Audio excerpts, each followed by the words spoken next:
Кәрим Тинчурин исемендәге Татар дәүләт драма һәм комедия театрының иҗат юлы шактый кызыклы.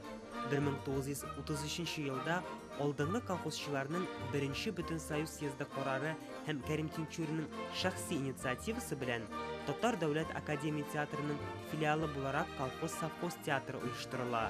Соңрак ул республика күчмә театрына әверелә.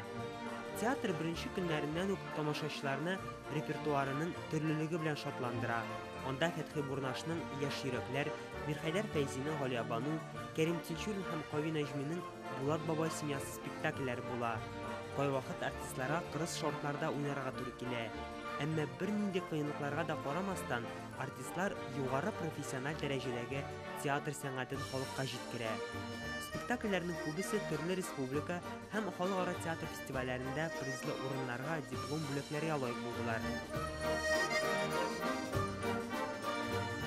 Кәрим Тинчурин театр үсешенә соңгы 25 елда Зөфәр Харисов, Реззат Куатуллина, Лилия Мәхмүтова, Зөлфия Вәлиева кебек талантлы артистлар үзләреннән зур өлеш кертте.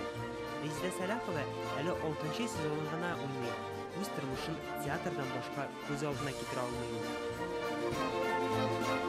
Хәзер инде репертуарыбызда Кәрим Тинчуринның бик күп кенә әсәрләре кайтты. Ишеткәнсездер инде Шекспирның Гамлеты сәхнәдә куелды. Бу бит инде театр өчен бик зур дәрәҗә. Театрда Гамлет әсәре бару. Шуңа күрә шулай ук менә әле мин эшләгән дәвердә генә шәхсән үзем мин Габдулла Тукай әсәрләре буенча куелган Сөй гомерне спектакле белән Төркиянең Стамбул һәм Анкара шәһәрләренә гастрольгә барып кайттык. Бик күптән түгел генә Брюссельгә, Бельгиягә, Брюссель һәм Брюгге шәһәрләрендә булдык.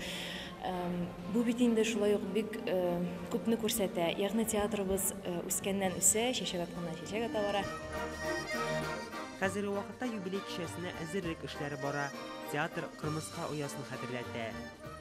Аллага шөкер, театрыбыз 80 ел буе яши. Бу нәрсә дигән сүз димәк, бу һәр вакыт тамашачылар йөрәгендә, тамашачылар белән бергә атлый. Һәм әлбәттә, үзенең бәйрәме көнне дә театр үзенең менә шушы сөекле тамашачылар белән бергә булачак. Шушы бәйрәмне бергә кабул итәчәк. Кәрим Тинчурин исемендәге Татар дәүләт драма һәм комедия театры бүген гырыф-гадәтләрне үз карасында саклаучы театр. Ул 80 ел эчендә үзләрен тулан театрга багышлаган берничә буын өчен туган йортка әверелде.